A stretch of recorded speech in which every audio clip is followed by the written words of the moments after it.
voilà, ton truc c'est craignos, ça craint et tout. Tu vois, oui, forcément ça craint. Si tu veux que ça marche, il faut que ça craigne pour les snobs. Il faut que ça craigne pour les élitistes. Sinon, ça marchera pas. C'est ça la clé, en fait. Alors aujourd'hui, on est à Timișoara en Roumanie, donc sur la place centrale, comme tu peux le voir, et c'est une ville qui est super agréable.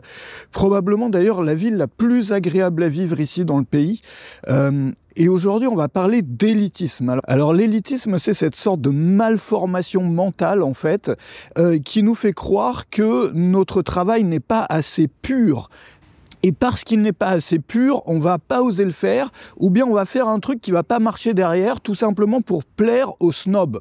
Alors ça, c'est un truc qui a ruiné des carrières entières, des destins entiers, qui a entraîné beaucoup de porteurs de projets à avorter leur idée, c'est-à-dire qu'ils ont jamais pu se lancer parce qu'ils étaient paralysés par ça, et il faut absolument en sortir. Alors, ce que je voudrais te montrer dans cette vidéo, c'est que la plupart des trucs qui marchent sont craignos, complètement craignos. C'est-à-dire, par exemple, si tu vas sur Spotify et que tu regardes les 10 morceaux qui ont été les plus écoutés lors du mois dernier ou cette semaine ou ce jour-ci, c'est-à-dire les morceaux qui marchent vraiment, les musiques qui cartonnent, qui sont vraiment écoutées, et que tu faisais écouter ces musiques-là à un élitiste de la musique, à un snob de la musique, ou bien tout simplement à un académique, ou à, je sais pas, un chef d'orchestre, ou à un compositeur classique, ou à, je sais pas, l'un des plus grands experts en musique, ou même tu vas dans une communauté de personnes qui sont vraiment des musiciens professionnels, des musiciens passionnés, tu leur fais écouter ça, ils vont te dire que c'est de la merde.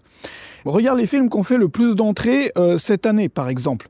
Bon, il y en a peut-être des biens sur la liste, mais si tu vas poser la question à des personnes qui sont vraiment des passionnés de cinéma, qui vont dans des cinémas d'arrêt-essai, qui regardent plusieurs films toutes les semaines, qui voilà, sont à fond dans le truc, sont des élitistes du cinéma, ils vont te dire que ce sont des films inregardables, que c'est complètement pourri.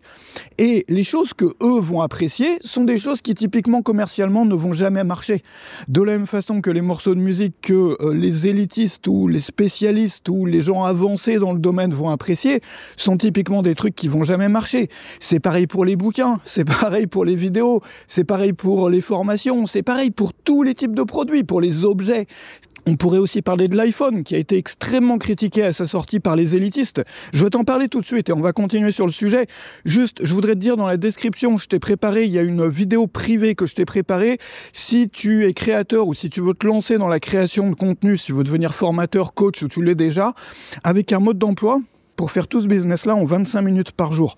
C'est-à-dire pour pouvoir créer des formations, pour pouvoir créer des vidéos, pour pouvoir tout faire, tout caler dans 25 minutes par jour. Et ça, c'est quelque chose qui peut sauver la vie de beaucoup de personnes qui se lancent tout en étant salariés. Parce que si tu es salarié, tu n'as pas forcément beaucoup de temps le soir. Voilà, c'est là où on a le plus besoin de mettre d'efforts finalement, et c'est là où on a le moins de temps. C'est quand on est en train de se lancer. Et moi, j'ai beaucoup travaillé sur l'efficacité au fil des années. Ça a été vraiment le focus numéro 1 pour moi de ces 10 dernières années. J'ai lancé une formation par semaine pendant des années et des années. Je publie une vidéo par jour, en plus d'emails, en plus de toutes sortes de choses. Et si tu veux travailler plus rapidement, si tu veux vraiment pouvoir compresser toute une activité sur le web en 25 minutes par jour, n'hésite pas à regarder dans la description parce que ça peut vraiment t'aider. Alors je reviens à l'élitisme, tu sais, l'iPhone quand c'est sorti, les spécialistes, les geeks, les gens qui étaient passionnés d'informatique, qui étaient justement un peu élitistes sur ce côté-là, même vraiment élitistes, toutes les communautés finalement de geeks disaient que c'était un jouet pour les enfants, que c'était n'importe quoi, qu'on pouvait pas le customiser, qu'on pouvait pas entrer ses propres paramètres, qu'on pouvait pas modifier les réglages, tu vois, on n'avait pas le contrôle sur le système d'exploitation, etc. N'empêche que l'iPhone, ça a marché, et que le reste a moins bien marché que ça. Et c'est pareil pour tout, en fait. La morale de l'histoire, c'est que quand on lance un produit, quand on lance un business, quand on lance une activité, on le fait pas pour être validé par ses pairs. On le fait pas pour être validé, pour être congratulé par les spécialistes du sujet, mais on le fait pour le public, on le fait pour les gens. Ça veut dire quoi? Ça veut dire je vais créer le produit ou je vais créer le service qui va plaire le plus aux gens. Pas qui va plaire le plus à Jean-Pierre le snob ou à Céline l'élitiste. Il faut faire très attention à ça. C'est quand on fait de la création de contenu, on peut se dire moi je veux que mon truc il plaise à mes 3 potes qui sont ultra passionnés par le sujet, qui sont plongés dans ce sujet-là du matin jusqu'au soir et qui ne parlent que de ça. Et il faut absolument que ça leur plaise, qu'ils trouvent pas ça craignos mon truc. Le problème c'est quoi? C'est que tu vas te retrouver avec 2-3 personnes qui vont apprécier ton machin, qui vont être tes 2-3 potes. Et les gens, ils sont pas, les vrais gens, en fait, sont pas du tout dans ce schéma-là. Par exemple, ils vont pas écouter une musique parce que c'est la meilleure. Ils vont écouter une musique, pourquoi? Parce que ça va les détendre. Ils vont écouter une musique parce que ils l'ont déjà entendu. Quand ils ont fait la fête, ils l'ont déjà entendu dans un restaurant, à la radio, dans le métro, j'en sais rien. Et donc, du coup, ils l'ont associé à des souvenirs et ils vont apprécier cette musique-là. Mais c'est pas forcément la meilleure musique au monde. Mais c'est une musique qui a été conçue pour plaire aux gens. Ça veut pas dire qu'il faut faire de la merde. Ça veut simplement dire qu'il faut arrêter de viser absolument l'excellence parfaite dans tout ce qu'on fait. Parce que souvent, c'est contre-productif. C'est-à-dire, il y a peu de produits, il y a peu d'idées, il y a peu de concepts, de sujets qui sont les meilleurs, qui sont vraiment numéro 1 en termes de qualité et qui sont aussi ceux qui marchent le mieux. De la même façon que le meilleur des spécialistes en nutrition n'est pas le coach nutrition qui gagne le plus d'argent, que le bouquin dans lequel tu as les théories les plus creusées, les plus fouillées sur la nutrition, par exemple, ça va être un bouquin qui aura été créé par un docteur en je sais pas quoi, qui va faire 3 tomes de je sais pas combien de pages, qui va être rempli de jargon, qui va parler à personne, à part 3 snobs du sujet. Et les gens qui veulent perdre du poids et les gens qui s'intéressent vraiment à ça, ils n'ont pas le temps pour ça. Donc ils vont prendre un produit qui va leur parler davantage. Donc ça veut dire qu'il faut arrêter de se laisser intimider. Il faut arrêter de se laisser intimider par tous ces gens qui sont des snobs ou des élitistes, parfois qui n'ont pas de mauvaises intentions. C'est simplement qu'ils sont passionnés par leur sujet. Et ces gens-là, souvent même, vont ronger comme s'ils mettaient de l'acide sur ta confiance en toi et que ta confiance en toi se désintégrait. Mais tu t'adresses pas du tout à ces gens-là. Et la clé, c'est de comprendre que leur avis ne te concerne pas. Toi, tu fais un truc pour les gens que tu veux aider. Tu fais pas un truc pour les 3 snobs ou les 3 élitistes de ton domaine qui ne vivent que par ça, qui sont complètement obsédés, etc. Donc, ça te permet aussi d'éviter une certaine forme de perfectionnisme.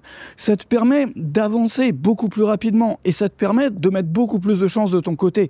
C'est-à-dire, arrête de te demander si ton truc est parfait. Arrête de te demander si ta vidéo, elle est parfaite selon les standards, je sais pas, des gens qui font du cinéma d'art et essai ou j'en sais rien, tu vois. Non, toi, t'es là pour parler à des vrais gens, pour leur donner ce dont ils ont besoin. Donc, moi, je voudrais mettre en garde là-dessus parce qu'il y a beaucoup de personnes qui avaient des grandes idées, des belles idées, même des produits qu'ils avaient commencé à créer et elles ont complètement avorté leur projet tout simplement parce que on a commencé à les faire douter en leur disant voilà, ton truc c'est craignos, ça craint et tout. Tu vois, oui, forcément, ça craint. Si tu veux que ça marche, il faut que ça craigne pour les snobs. Il faut que ça craigne pour les élitistes. Sinon, ça marchera pas. C'est ça la clé, en fait. Donc, c'est même l'inverse, si tu veux. On peut même voir ça, la critique venant de ces gens-là, comme une validation positive. C'est-à-dire, si eux n'apprécient pas ça, ça veut dire que ça a plus de chances d'être apprécié par les gens normaux, par les vrais gens. Alors attention, ça ne veut pas dire qu'il faille tout le temps appliquer ce mécanisme-là.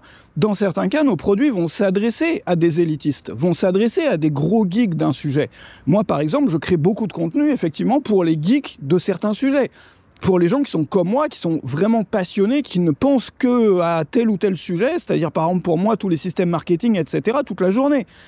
Mais on a choisi de le faire. C'est-à-dire qu'on a choisi dès le départ de s'adresser à ces personnes-là. Mais quand on veut s'adresser au public, il faut arrêter d'écouter les élitistes. Alors, on est donc sur une autre place de Team Ishihara qui est en train d'être rénovée. Tu vois, ils ont commencé là, ils n'ont pas fini là sur le côté là. La Roumanie se rénove, hein, tu le vois là quand on passe dans des villes, c'est année après année, c'est de plus en plus rénové et c'est extrêmement agréable à vivre ici. Alors, comme je te le disais, si tu veux apprendre à faire tourner un business en ligne en 25 minutes par jour, j'ai une vidéo de présentation que tu peux recevoir juste en dessous en t'inscrivant à ma mailing list qui va te donner des pistes que tu peux appliquer tout de suite pour avoir tout un programme, tout un plan d'action, pour faire tourner tout un business de formation, donc en créant des formations régulières, avec des vidéos régulières, avec des lancements de produits, avec toutes sortes de choses, seulement en 25 minutes par jour, en s'organisant de façon astucieuse. Donc ne rate surtout pas ça. Je te remercie d'avoir fait cette balade avec moi et je te dis à demain pour des nouvelles aventures.